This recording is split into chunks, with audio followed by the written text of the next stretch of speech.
Was last night more about Baker and the Browns' resilience, or was it about Big Ben and the Steelers' struggles? Because you can make a case for either side last night. Woo, Jenna, oh my goodness, what a game last night.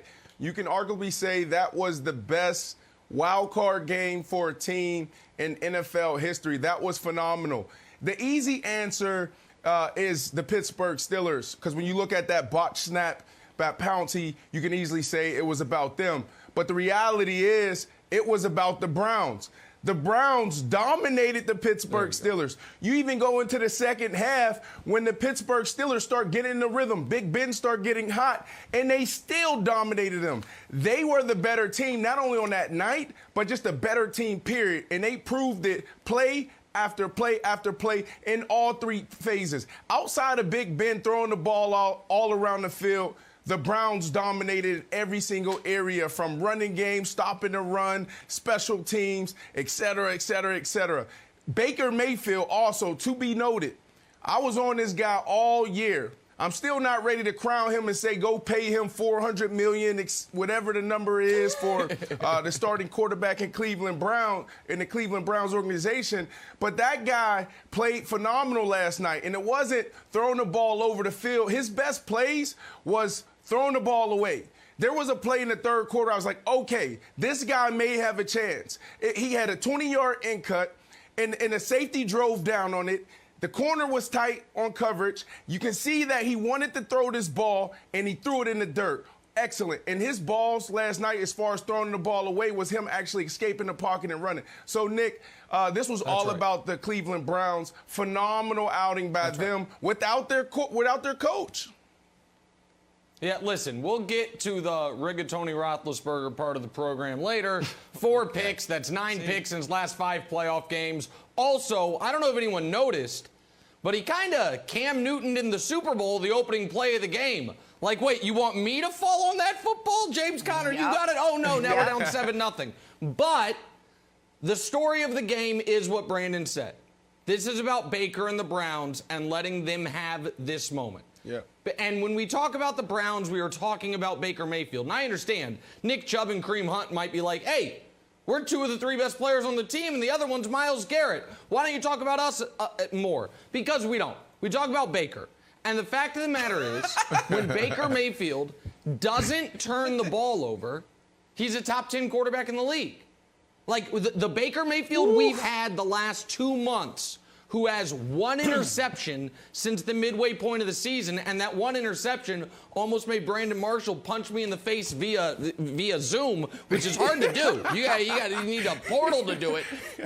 Baker Mayfield's great when he's taking care of the football. True story. And the context is, it's a true story.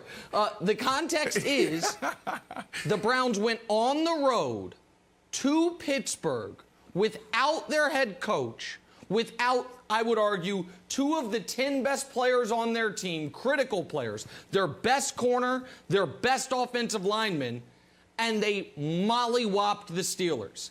And so to me, this does define Baker Mayfield as the face of the franchise, the quarterback for the Browns moving forward. Now, I don't know what the finances will end up being, but this is about the beginning of the Browns and Baker Mayfield in that division, and the end wilds of the Steelers and Big Ben in that division.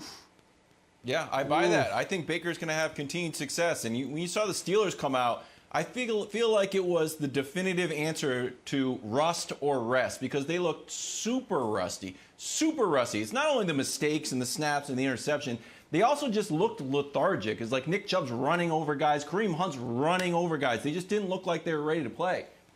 So, Nick, it would seem like we have a real answer to, do you want to play a Browns team that is hungry and fighting to get into the playoffs? Then they win a playoff game, while the other team's hanging out. Oh, no, let's get healthy. Let's relax. It's been 20 days since Patrick Mahomes. I see what's By the happening. time they play, I see what's happening here. And then last time they had a bye, Jenna, what happened? They came out after a bye week. They came out and destroyed the Raiders. They took all that time to watch the Raiders footage and destroyed them. Nope.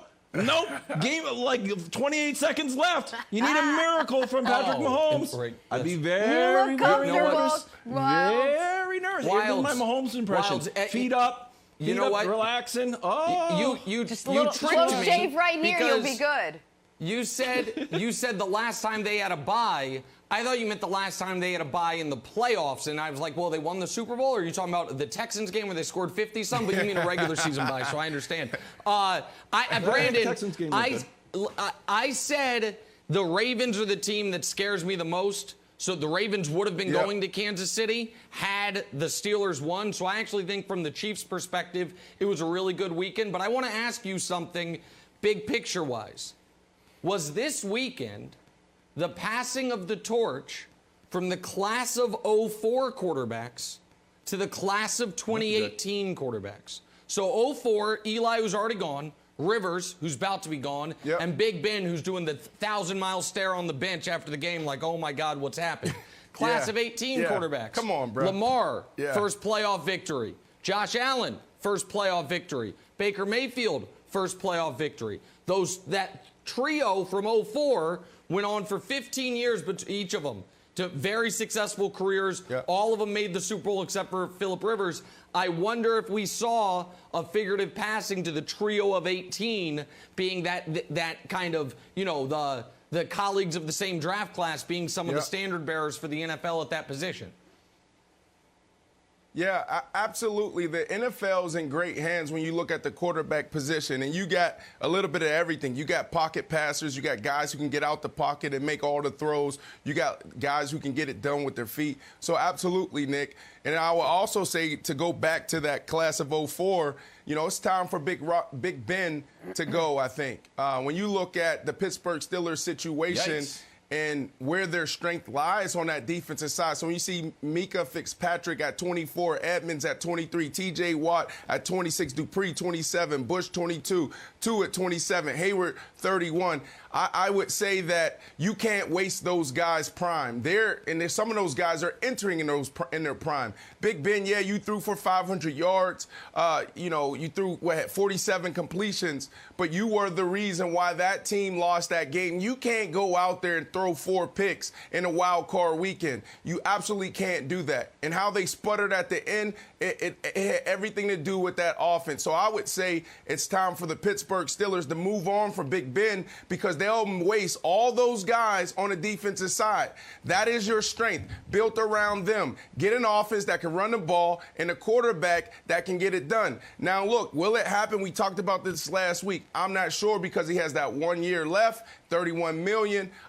But he had a great career, man. But the Pittsburgh Steelers need to find a way to move on from Big Ben this offseason.